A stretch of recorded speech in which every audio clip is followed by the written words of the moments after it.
When he was a child, he got given a strange artifact by an old fortune teller. You won't believe what happened next. We start things off at a campsite, about a year after the events of the previous movie, where we see a few of the remaining members loyal to the Band of the Hawk. Inside a tent, we see Casca analyzing a map, when Judo comes in, telling her that he hopes she's not pushing herself too hard, that they couldn't afford to have her collapse in battle. He then mentions that Rickett has returned with information relating to where Griffith is being held. Outside, we see a horse, beginning to notice that something is up. Back inside, Casca tells Judo that she knows they need to be careful and can't race right in, but after they've been on the run for so long now, she doesn't know how much more the Band of the Hawks can take. Just then, they hear a horse cry out, and we see several of the men getting cut down. They both rush out of the tent, seeing the bodies of their men, and Casca calls out that they're being raided by the enemy. The Band of the Hawk then gets ready for battle. Casca suddenly hears a whirring sound above her, and narrowly dodges a pair of chakram thrown by a veiled figure, who suddenly appears behind her and begins to attack. They fight briefly before he backs off as the actual force of the raiding party arrives, comprised of Midland soldiers. He then rushes back in and up to Casca, quickly gaining the upper hand, pinning her to the ground, telling her that the fight is his, and if she tells her men to stand down, then he will let her live, giving her until the count of 3. Just as he reaches 3, he gets kicked in the ass and sent flying back several meters. Casca then looks up, seeing everyone's favorite Chad, Guts, who tells her not to worry about that guy, that she needs to get up and lead the men. He will take care of him. They have a short stare down before the veiled man pulls out these sword whip-like blades. Guts manages to avoid the strikes, then, using sheer strength, swings his sword upwards before the blades make contact with him. The air pressure from this swing deflects the blades completely, and Guts jumps through the dust towards him. The man barely manages to block the strike, evading backwards. One of his men then point out that the Hawks have rallied with Casca now being in command, and they fall back. Later that night, Guts gets filled in on the tea by Judo about what happened after his duel with Griffith. The next morning, Guts and Casca are walking in silence for a while, when she suddenly tells him to draw his sword, going in for a strike at his head. He blocks it and is shocked that she really is trying to kill him. He evades her attacks and then asks what her problem is. She tells him that it's all his fault, that he ruined everything, saying that he was the only one Griffith wanted, the only one that was truly close to him, the only one that made him weak. Charging in, she tells him that Griffith was no good without him. This takes Guts aback, and he remembers Griffith's slouched position after beating him in their fight. At the same time, Casca's sword strikes into his side, giving him a shallow wound. Guts grabs the blade, pulling it from his side and saying that that can't be true. He was just acting the way Griffith would have, by leaving to find his dream.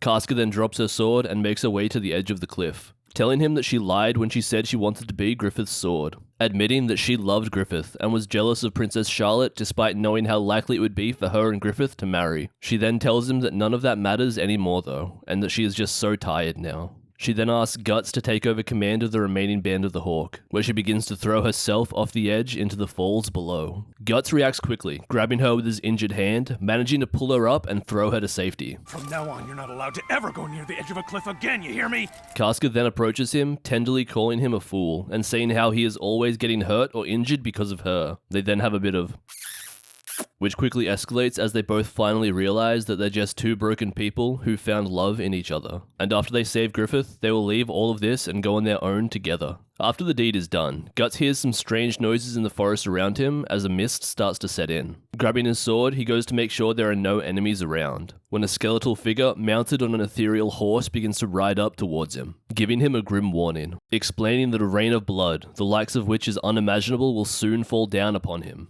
But the figure tells him to struggle, endure, and contend against this calamity, for that alone is what he has always done. The figure then walks away, fading into the mist. We then cut to later that night, with the gang attempting their rescue on Griffith. As they find a hidden way through the walls into the castle, Guts is skeptical about whether or not the person they got this information from is trustworthy. Casca tells him not to worry though, as two individuals begin to walk up towards them. One of whom is revealed to be Princess Charlotte, their inside informant looking to get Griffith out just as much as they are. As they make their way far down into the earth where Griffith is being kept, Charlotte gives some history, explaining that a long time ago, during the Age of Wars, one man appeared and put a stop to the endless fighting that was going on. King Geiseric. He conquered all countries and united the entire continent under his banner. Rumor has it that he always went into battle with a helmet shaped like a skull. As the story goes, God sent down 5 angels to put an end to him and his kingdom sometime during his reign, the remnants of which are somewhere down at the bottom of this tower, though no one who has ever gone down to the bottom has ever returned. Upon entering the cell in which Griffith is being kept, they find him lying on the floor, a shell of what his former self was. All of his tendons have been cut, his tongue was removed, skin flayed, and crucial parts of his muscle removed. Upon awakening and finding Guts being the one trying to rescue him, Griffith takes his hand and puts it around Guts' throat, trying to squeeze, as he sees Guts as the reason he's in there. Guts, however, hugs his boy while crying, and Griffith, not having the strength, lets go. Just then, the doors to the jail cell closes, and the mangled jailer we previously saw begins taunting them, asking how they're going to escape now. The jailer then begins describing all of the horrid things he has done to Griffith over the past year, saying that what he's been doing to him should be considered a work of art, before displaying his crown jewel, Griffith's tongue. Guts then rams his sword through the door, breaking it and impaling the jailer on one end.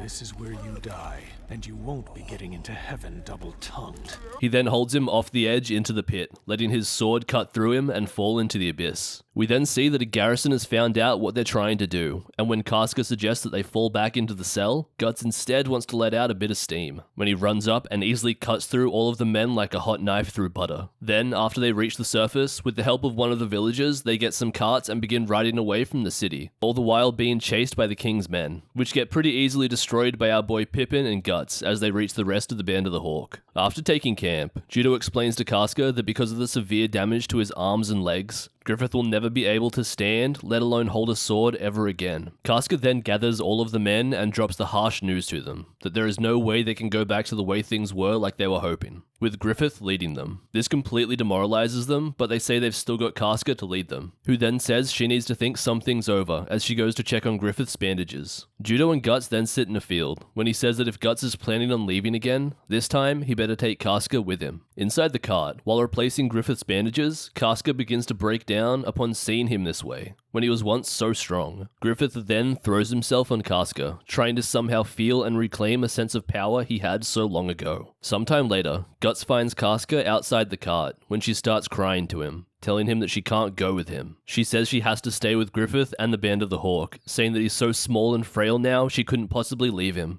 Guts then tries to say that in that case, he will stay, but she reminds him about that night outside the castle so long ago, saying that if he really is Griffith's equal, then he knows he can't stay. Inside, Griffith is watching the both of them while lying in his broken state, when an apparition of his younger self appears before him, asking him what he's doing, showing him the kingdom he has always aspired for, before stating that there's still time to play, and the sun hasn't gone down yet. Just then, the cart he is in begins to take off down the hill, with Guts following close behind. We then cut to Griffith, horse lead in mouth, riding towards his dream, all the while thinking to himself that he's rested far too long, and he's gotta go. It's not over yet. Just then, the cart hits some rocks, throwing Griffith from the front seat out and into the lake that is nearby. After he lands, he realizes that his arm is broken, snapped clean, and sees a very sharp stick pointing out of the lake, which he crawls over to and tries to cut open his own throat with. He, however, doesn't have the strength to take his own life, and instead lies in the water, crying. His hand then feels something familiar. Upon reaching out and grabbing it, he finds the bayonet that he lost so long ago, and as he picks it up, the whole area begins to go dark as an eclipse sets in. As the sun becomes fully hidden, Guts gets close to reaching him, to which Griffith tries to run away from, thinking to himself for Guts to stay away. As Guts runs closer, humanoid shapes suddenly appear directly behind Griffith, as if waiting for something. Regardless, Guts continues on. The bayonet then begins to shift and form into that of a humanish face, and as Guts grabs Griffith by the shoulder, Griffith is then sent into his final breaking point, having just tried to kill himself, which he failed, then being saved by the man who he sees as the blame for his entire situation being here. The bayonet then begins screaming, activating and transporting the entire Band of the Hawk into a nightmarish landscape, with the land being encompassed by faces. In the face of all of this, Casca manages to pull her men back in line and get them into formation. Guts then picks up Griffith, trying to get back to the Hawks when he sees the strange humanoid people starting to shout out that the time has come. Just then, a giant female rises out of the ground, flapping her dark raven wings, which then turn into the wings of a bat, the God-Hand Slan. Then, a giant figure wearing glasses rushes down to the Band of the Hawk, before popping like a balloon, revealing his smaller actual size, the God-Hand Ubik. Then another rises out of the ground, bellowing a low hum which makes the hawks block their ears, the God Hand Conrad. And finally, in a whirl of mist, the big brain himself, God Hand Void. Void then welcomes them all to this sacred festival, referring to Griffith as the honourable child, saying that in this time and place, they are kinsmen. Guts then pulls out his knife, telling them that that's enough, calling everything here bullshit, saying that every part of Griffith is human, so don't compare themselves to him. Slan then explains to them that their sacrifice here is going to make Griffith a demon. Ubik elaborates, saying that from the moment he obtained that Crimson Bayonet, he had the potential to become a member of the God Hands like them. Slan then says that all the rest here are to become worthy sacrifices for the transformation process, explaining that Griffith is going to be the one who will offer all of them up, exchanging their lives for him to become a member of the God Hand. Guts says that's impossible, thinking there's no way Griffith would do that, when Void claims that it all lies within the current of causality, stating that it's almost time for the invocation of doom. Conrad then rises Griffith and Guts from the ground high up towards the God Hand. As Guts struggles to hold onto him through the rising platform, Griffith's arm begins to snap, causing him to let go. Guts then plunges his dagger into the wall while falling. Now face to face with the God Hand, Griffith is then shown his past by Ubik, in order to properly understand why it is he's here. We then get a younger child version of Griffith, running through the streets, which quickly turn into a sea of dead and decaying bodies. An illusion in the form of the fortune teller that gave him the Bayonet then walks up to him, asking him what he's making such a noise about. He explains that it's terrible, because there's so much death and destruction around him. The fortune teller then tells him that it's his fault, as he's the one that brought them all here in the first place. And if he never said he wanted to have his own kingdom, none of this would have happened. Griffith then tries to defend himself by saying that he never forced anyone to come with him, but she tells him to shut up, stating that he knew all along that his journey would cause all of this death to happen. And if he wants to reach that castle in his dreams, he'll have to stack many, many more corpses to get there.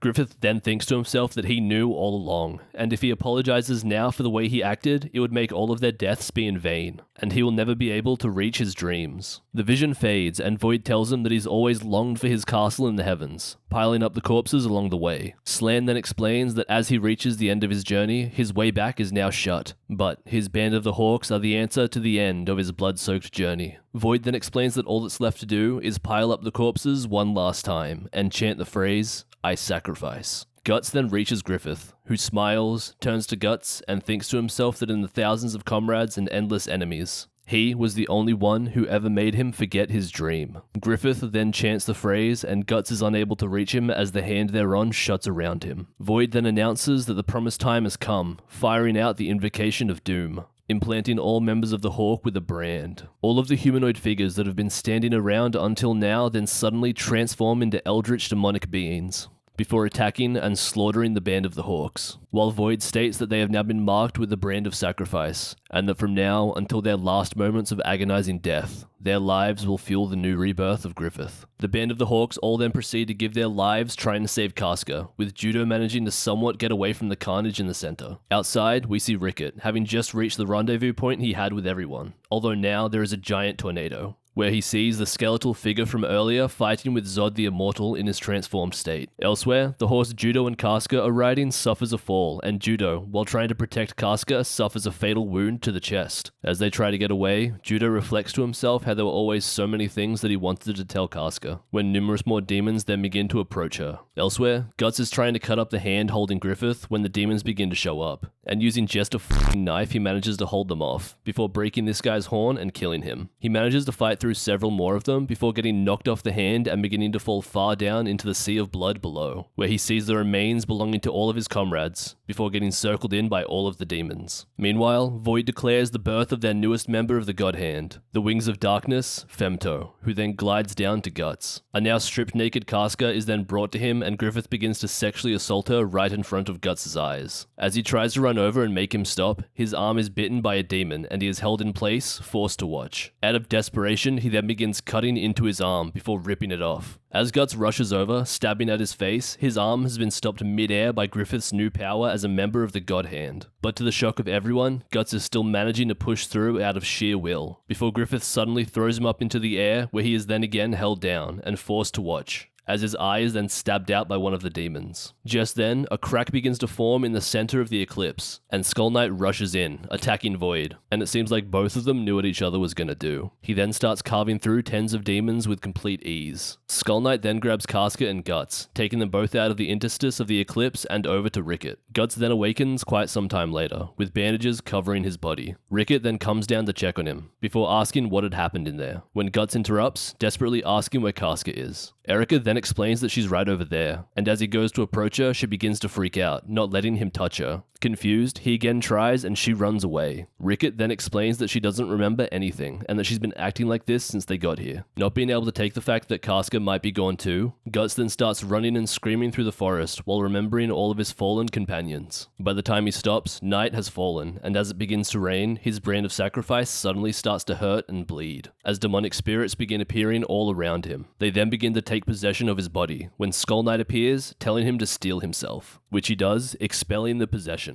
He is then told that the brand will affect creatures of darkness, as every last drop of blood in his body has been offered for them. Guts then runs over, grabs Skull Knight's sword, and begins fighting them off for the entire night until morning, where he is told that this is now his fate. We then finish off many months later, with Guts getting himself ready and arming himself up with the Dragon Slayer and various other weapons to go and hunt the demons known as Apostles.